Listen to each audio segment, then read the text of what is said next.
This is where you get the best, fresh, homemade tofu. You're not harmonizing and unifying. Not yet. I'm getting there. Yeah, oh my God, they're ginormous and I love it. She was born in the outskirts of Seoul to an American GI and a young Korean woman. He was born in Alsace, France, land of pork and cabbage. She was put up for adoption at 3 and then lovingly raised in Virginia by her new family. He was 16 when he began his apprenticeship. She found her birth mother when she was 19. He came to America and became one of the world's greatest chefs. They fell in love and married over a decade ago. Now, Jean-Georges and Marja return to her birthplace to chronicle the tastes and traditions of Korea. These are the Kimchi Chronicles.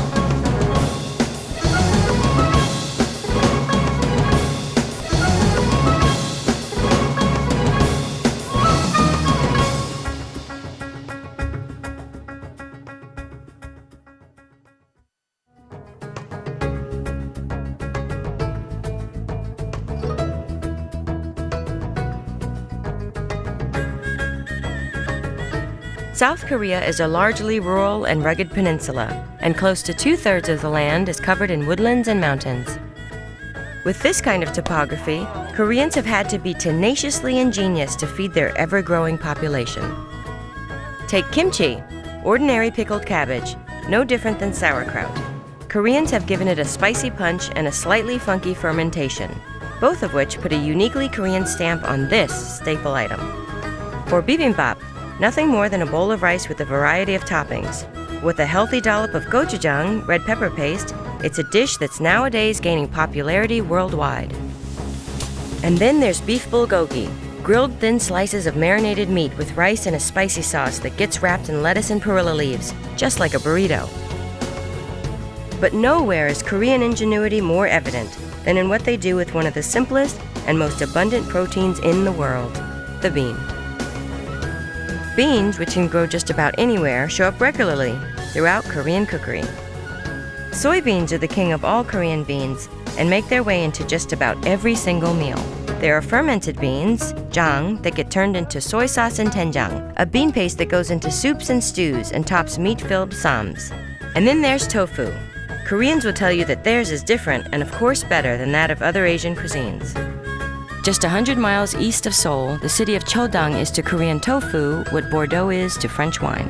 Chodang's tofu makers use abundant supplies of both fresh and salt water, combined with locally harvested soybeans, to produce a rich and complex tofu that bears little resemblance to the flabby, bland cubes we get in the States. For a first-hand experience of what makes this region's tofu so exceptional, my pal and Korean food guru, Diana Kang, took me for a 4-course, nothing but tofu tasting menu at the Todam Sundubu restaurant, legendary for its artisanal bean curd. Todam Sundubu's owner, Mr. Kwok, still makes tofu the old-fashioned way, over an open fire. Using an heirloom stone grinder, what the Koreans call a metdol, the soybeans are gently and lovingly ground down into a pulp, the same way they've been doing it for centuries. The pulp is then suspended in cheesecloth, and boiling water is poured over the top to produce the soy milk that will become tofu. The filtered soy milk is then transferred to a clean pot and is slowly brought to a boil. Salt is the most common coagulant for tofu. Here they use local seawater, which added slowly and evenly, curdles the milk and gives the tofu its unique flavor. After 10 minutes, the soy milk begins forming curds, just like cheese.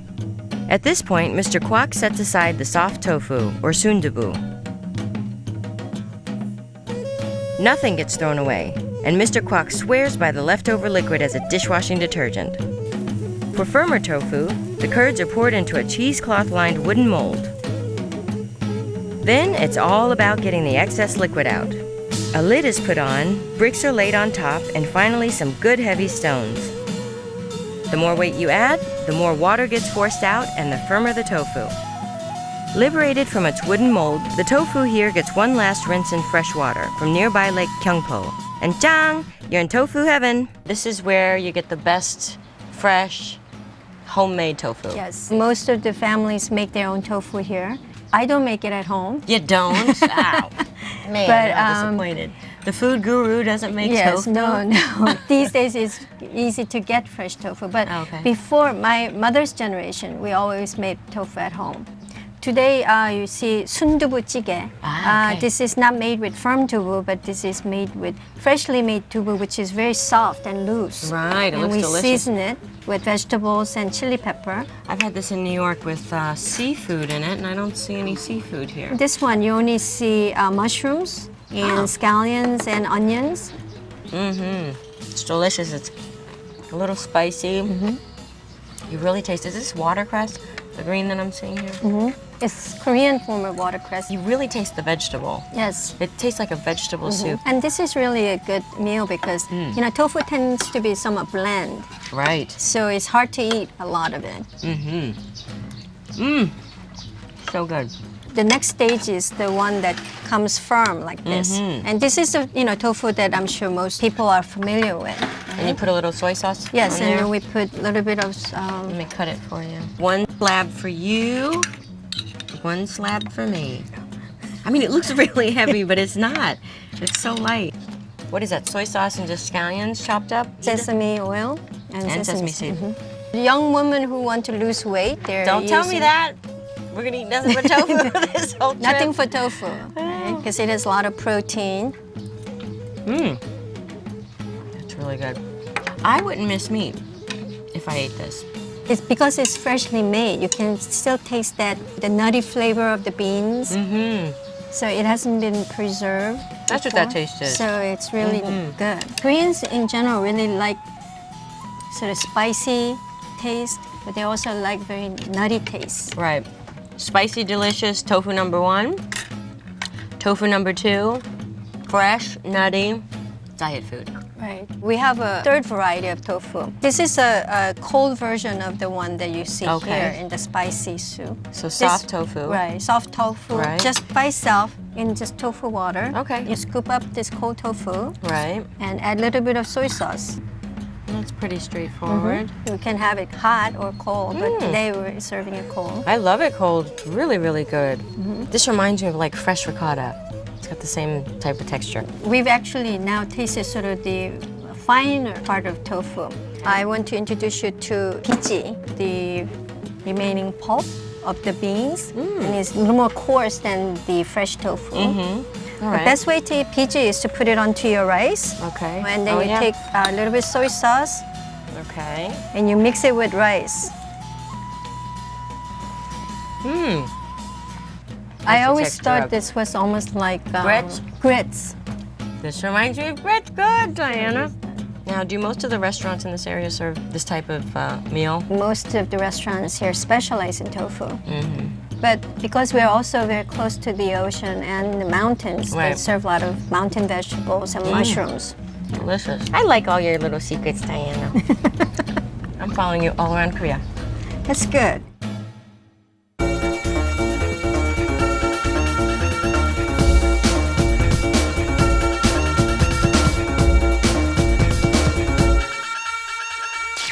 You're gonna help me today make sundubu jjigae. Is that the spicy tofu soup? Yes. I love that Spicy soup. soft Yeah. tofu soup. Well, first I need to start the base. Great. So we have the water boiling here. This is a traditional way to make stock for especially seafood-based soups. Dry anchovy, water. Exactly. These are dry anchovies. Wow. And Amazing. I've cleaned these. For a big pot like this, I did about 20 pieces. Great. 15 to 20 pieces. This is dried kelp. It comes in a big package. And you're gonna cut off a piece. It's really thick seaweed. You're gonna put that in there as one sheet and then fish it out later, but it'll really thicken up. Okay, and then we should cover that and let it come to a boil again. So about 20 minutes later, we'll check it. I'm gonna make the paste now. I need 6 Garlic cloves cloves? of garlic, please. That smells good. You can just plop them in there, Mhm. in here. What kind of machine is this? Don't worry about it. Then I add some red pepper paste. It's called gochujang. It's pretty spicy, no? With sweet. It depends. I've tried every different kind of brand in the supermarket, and this one is my favorite. Wow. Sweet soy sauce. And then fish sauce. I mean, fish sauce is they use them a lot in Southeast Asia. They salt the anchovy after they cut them, Right. and it's the dripping of the fish. Oh. So it makes sense because you have the dry fish, and then you have the juices from the fish. Right. Which is the fish sauce. So we need 3 tablespoons of red pepper powder. Ooh. In Korea, they call this red pepper gochugaru. I love this little machine here. Isn't Can it I great? press it? Okay, you go ahead. beauty of Korean food is that you can have a stock ready in 20 minutes. Wow. Can you do that in French cooking? No, it would take 3 hours or 2 days. Can you take that fish out the stuff now? Wow, what a smell. Isn't it a great smell? Look how huge it got. Yeah. So you fish that out. Some people like to save this and then put it back in the soup later. They Can you cut eat it after? Oh yeah. We can add the vegetables Which I like that. now. Just everything in there? Yep. Just drop it. Ooh. So if you Onions, could slice that for me. zucchini, leeks, shiitake. I'm gonna add the chilies, but I like to have the scallion later because it stays a bit green. So I'll just add the peppers. Now it's time for the paste. Great. Yeah, look at that paste. Dump that in. Give it a mix. So how long are you gonna cook this for? Until the vegetables are cooked through. So probably about 15 minutes. It's almost ready to me. So where's your tofu? What are you doing? I have some fond memories from Suki and Dure. Oh yeah, dure. In Seoul. Yeah. It was amazing. Citrus stuffed tofu with some kind of tofu nut sauce. So Okay. I'm gonna try to duplicate it. All right, let's Maybe. see what you do. I'm just gonna empty those citrus. Okay. She explained to us it was like tofu blend with some peanuts. My tofu is homemade.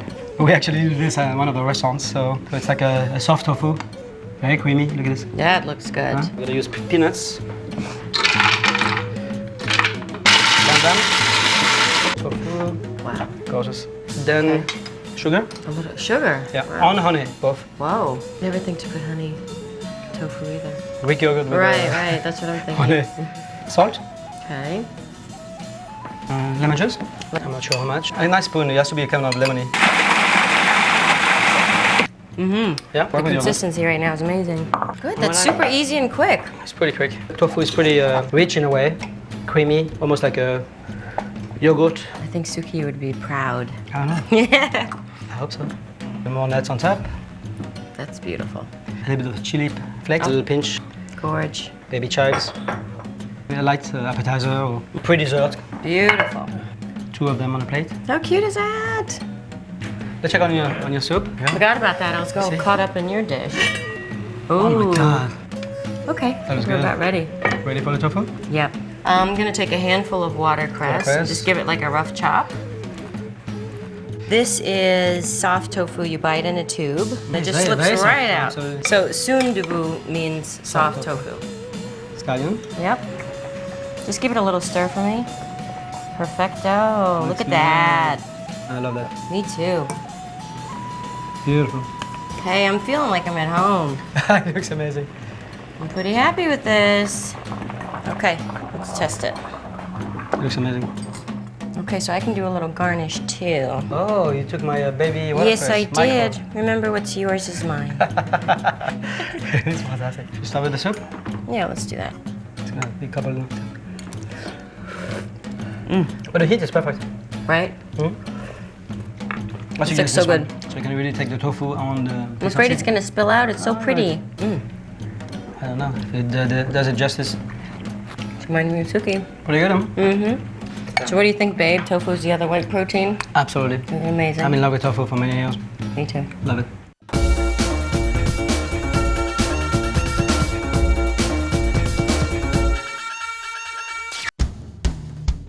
Bean alchemy isn't limited to only soybeans. Koreans also work some pretty delicious magic with a bean that Americans tend to overlook, mung beans. If you're in Seoul and you love fried food, you gotta check out Gwangjang Market for their off-the-hook bindaetak, mung bean pancakes.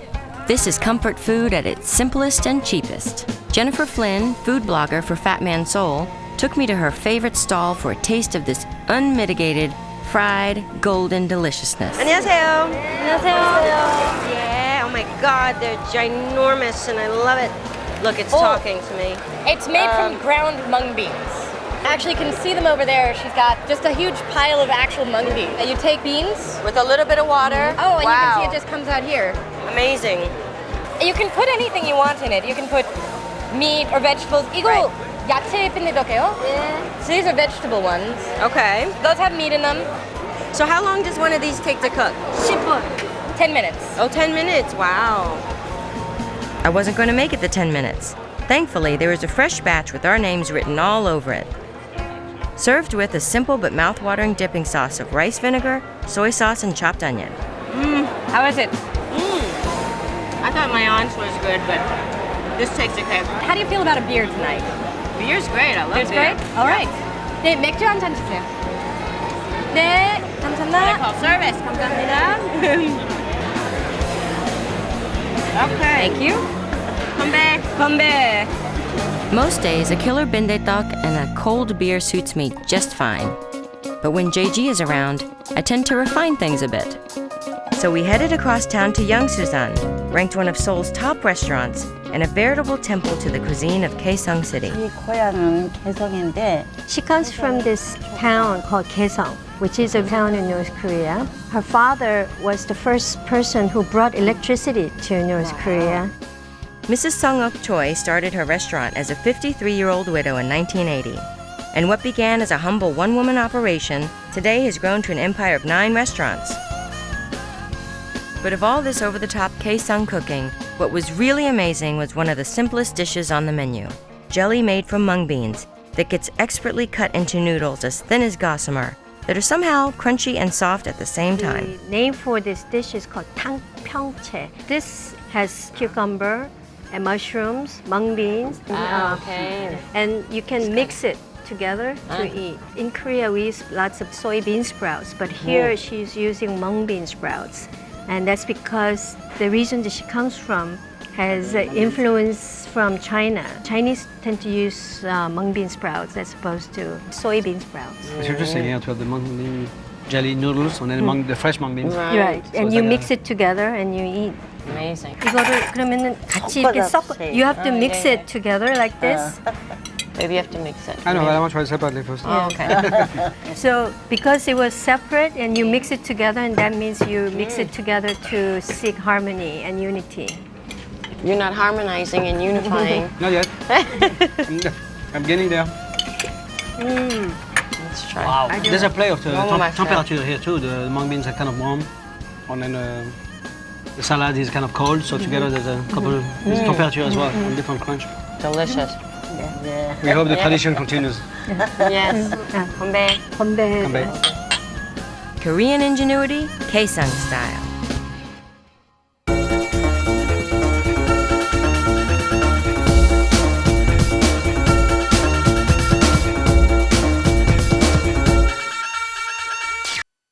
We saw some amazing things with mung beans in Korea, didn't we? We did, especially those noodles, mung bean noodles at Yeongsusan. Right. You're going to do that version, and I'm going to make this mung bean pancake that I That we've been having every single weekend for the last 6 months. But I love him. Yes, I know. You said that's the guy. But I had some help perfecting this recipe. Mrs. Ree, mother of one of our friends. Oh, Eric. Eric's Yeah. This is a mung bean. The yellow is a mung bean. The Yeah. white is a sweet rice. Good On white overnight. sweet rice? It just adds a little crispiness. That's a crispy edge to it. Yeah, it does. Great. So I'm going to soak these. And let's get your stuff started. Yes, some mung bean powder. And it's important to start with cold water. Yeah. Okay, do you need a whisk?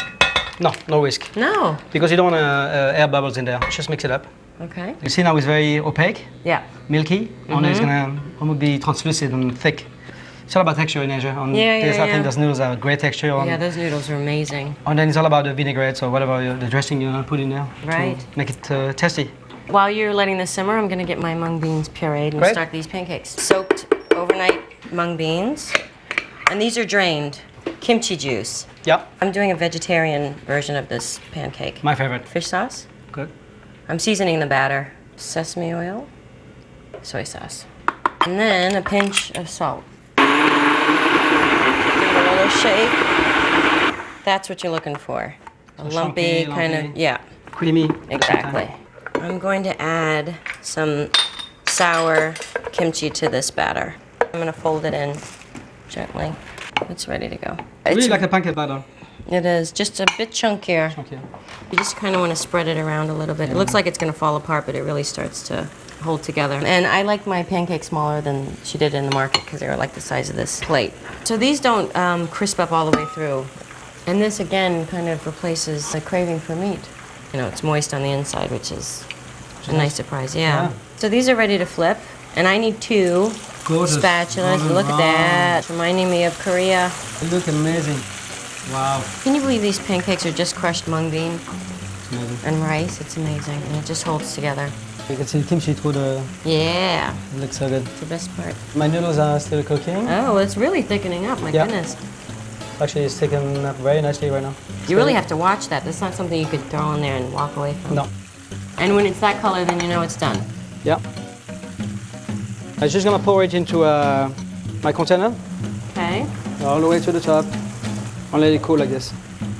It's kind of a set it and forget it. How long does that have to cool? An hour also. So these take about 3 to 4 minutes. These look pretty. They look amazing. It's almost reminiscent of a lacca. It's so crispy and moist. Very nice. Quick poke in my pancakes. I'm gonna cut my noodles now. Okay. There you go. All right, so you're gonna make noodles. Here we are. Ooh, that's Little, cool. gelatin. Whoa. I'm gonna cut the thinnest possible Wow. strips. Do my noodles. It's kind of sticky. It's kind of. I like the texture. Very playful. I knew when you were eating those noodles in young Suzanne, you were gonna start playing around with those when we got home. I don't know how she got it so thin. Yeah, it looks great. Gonna put some sauteed shiitake, Nice. cucumber, maybe a little ginger just to A little ginger just to zap it wake up it a up. bit. Yeah. On some mou, maybe radishes. Cool. This is Korean cucumber, right? Yeah. Yeah. A little julienne of this. Seed sprouts. That's good. I love those. It's freshness to it. In Korean, this is mu. Most Americans know As this a- particular vegetable is daikon. Spicy, huh? It's a little spicy, a little sweet. Young ginger, Ooh, radishes, so pretty. and then the dressing. Soy sauce, think- chili flakes, my favorite. Wow, that's a lot of chili. Sesame oil, Okay, some garlic, nice. and scallion. Very nice. Maybe I add some vinegar in A little there. vinegar. There we go. That's good. In Korea, they have a saying for using your hands when you're cooking, sonmat, which means hand touch, literally. And they say it makes the food taste better. Absolutely. So get dirty. Mou, Looks really good. ginger. Beautiful. I mean, I'm cooking from memory only. Oh, you're doing a pretty good job. Isn't it more fun? I love it. Put your hands in there. Some sauteed shiitake. And we're ready. That looks beautiful. Yeah. There you go. I'm doing my sauce here. Soy Soy sauce. sauce? Yeah. Nice. Yeah. Sesame oil. This is super quick and easy. This is brown rice vinegar that I'm using. Chili flakes. 2 tablespoons. And then you add the scallion in there? Yep. I like to do it a la minute because otherwise the scallions get a bit wilted. They get cooked in there. All right, babe. So we have 2 mung bean dishes. Which do you think is better? It's yours, of course. Good. You've been perfected for the last 6 months, so. Yeah. The dipping sauce. So crunchy. Hear that crunch. It's my favorite dish. I'll try yours. Maybe a little spicy. Mmm. It's so good, especially with the fresh. sprouts. Oh, I love yours. Good job, babe. Thanks. You're hired. One final note. When we were in Chodang, we decided it would be interesting to see what the kids at the local elementary school eat for lunch. On the day I visited, the kids had rice, a clear broth with beef and radish, kimchi, a squid and bean sprout salad with gochujang, and a few rolls made of battered deep-fried noodles and carrots wrapped in seaweed, called kimmari. Word got out that I was really missing my daughter Chloe, who was back at home. I was comforted by the girls and charmed by the boys. By the time lunch was over, I was reassured. Korea's future looks bright. Clearly, this next generation has that unmistakable Korean tenacity and that unmistakable Korean ingenuity.